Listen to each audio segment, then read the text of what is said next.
Alex Salmond has said Scotland should create its own currency if it leaves the UK, despite a warning it could be worth half or less what people expect. The former First Minister launched his Alba party last month to demand a second referendum on taking Scotland out of the UK. The SNP have suggested an independent Scotland could carry on using the pound for a period before potentially transitioning to its own currency. However, the party is committed to re-entering the EU and new members must pledge to adopt the euro. In 2014, Scotland voted to remain part of Britain by 55% of the vote to 45%. Referring to the 2014 poll, he added, "I led us into a referendum whereby it was the correct position to look at a sterling arrangement with the UK. That is no longer the world we are in.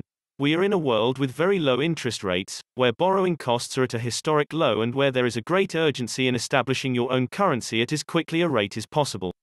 Scots go to the polls next month to elect their next parliament. Mr. Salmond caused a political earthquake last month when he launched Alba, following a dramatic falling out with his former prodigy Ms. Sturgeon. The SNP leader was accused of lying to Parliament about when she first knew about sexual assault allegations against Mr. Salmond. Last year, Mr. Salmond was found not guilty of 12 sexual assault allegations whilst another was found not proven. In 2019, Scotland's budget deficit was 7.9% of GDP, versus 1.9% for the UK as a whole.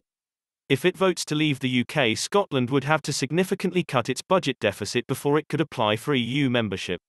Matthew Lynn, a financial writer, warned an independent Scotland would risk currency instability. Writing for Money Week, he said, "It might be the euro, but that would probably mean a long and harsh Greek or Italian-style recession while the public finances were put back in shape.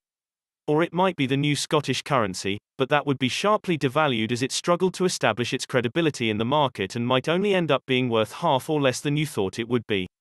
Either way, the outlook is not good." The British government has vowed to block any second referendum on Scotland leaving the UK. Boris Johnson has argued the SNP should instead focus on Scotland's recovery from the coronavirus pandemic. Senior SNP figures have suggested Scotland could stage a Catalonia-style, unauthorised referendum without UK government consent. However, if this happens, Scottish Conservative leader Douglas Ross has urged unionists to boycott the poll.